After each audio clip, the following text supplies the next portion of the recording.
اللي هي مطروحه امام القضاء ومتعلقه حتى بمسؤولين سياسيين اللي هما موجودين في البرلمان ولا موجودين حتى في الحكومه، ربما غادي تبان بعض الامور، ولا في المجالس الجهويه ولا المحليه. يعني السيده العدوي اللي هي الرئيسه ديال المجلس الاعلى للحسابات بينت بانه واحد على الاقل 18 ديال الملفات اللي هي كبيره مطروحه امام القضاء، وكنظن بانه الى جينا نبحثوا ونحققوا وندقوا غادي نلقاو ملفات اكثر واكثر. علاش؟ لانه السياسه في البلاد مرتبطه بالفساد، وانه الناس اللي كيدخلوا السياسه كيف كنقولوا باللغه ديال موليير اللغه الفرنسيه faire de la politique c'est servir et non pas se servir. هاد الناس ديالنا كيعرفوا غير سو سيرفير، كيدخلوا يعملوا جيابهم والضيعات والاراضي ولادهم ويعني والمحيط ديالهم. تنظن الملف ديال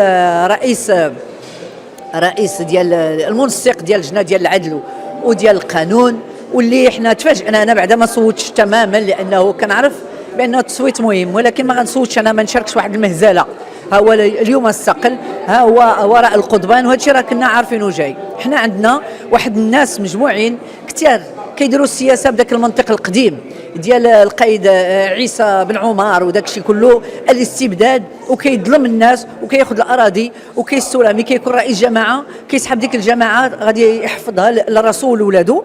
وانا تنظن بانه خصنا اننا نفعلوا المبدا اللي جا في الدستور ديال ربط المسؤوليه بالمساءله، باش نرجعوا الثقه للشباب، باش غدا نلقاو شباب اللي هو متعلم مثقف نزيه باغي يخدم البلاد ديالو، يتشجع باش هو اللي غيدخل السياسه، ونطوي واحد الصفحه ديال الماضي الاليم ديال واحد العائلات بذاتها اللي تغنات على ظهور المغاربه وفقرات المغاربه وجهلات المغاربه وخرجتهم على عقلهم، كيقيلوا يدوروا في المحاكم ولكن حيت عندهم النفوذ وكيستغلوا النفوذ ديالهم، الزبونيه ديالهم والوسائط ديالهم، قهروا عباد الله. ولهذا هذا الملف ما خصوش يكون وحيد اللي مطروح اليوم، خاص كل الملفات ديال الاجرام السياسي والاقتصادي خصها تقدم امام القضاء، وراه الناس عارفاها، وخصنا باش نتهناو من هذا الفساد اللي هو كينخر الجسم ديال البلاد ديالنا وكيحرمنا من التنميه اللي كتستحقها كل جهات الوطن اللي هي مهمشه. وباقي اليوم كنتسائلوا كيف يعقل شباب طالب بالطريق والمستشفى تعطيه 20 سنه، وهاد الناس اللي سرق 17 مليار حتى ملي كيدخلوه للحبس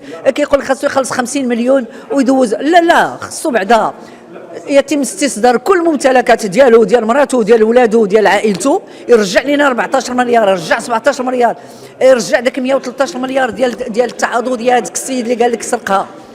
ولهذا احنا نطالب يعني باستقامه ونزاهه واستقلال القضاء باش يبت هذا الشيء. اللي دا شي حاجه يديها يرجعها كامله، ماشي يخلص شي حاجه ويمشي ينعس في الحبس ومن بعد يخرج يتمتع. هادشي راه ما كاينش، خاصو حتى هو ينتهي، لان ماشي هذا هو المحاسبه اللي حنا بغيناها. ولهذا هذا طريق، وتنظن بان المغاربه استبشروا خيرا، ولكن المغاربه ناس طيبين في حقها، ما خصك تستبشر خيرا حتى تشوف كل المفسدين وراء القضبان، وتشوف الشباب ديال الريف، وتشوف المدونين والصحفيين خارجين كيتمتعوا بالحريه ديالهم. هذاك هو يعني العدل اللي بغينا.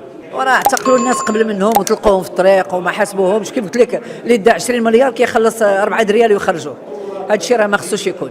حنا ما خصناش شي محاكمات سوريه، خصنا محاكمات حقيقيه، وانه اذا ثبت، احنا ما عندناش الدلائل، اذا ثبت في حق هاد الناس اجرام وتبديد الاموال العموميه خصهم يأديوا الفاتوره كامله باش تكون عبره لمن اراد ان يعتبر.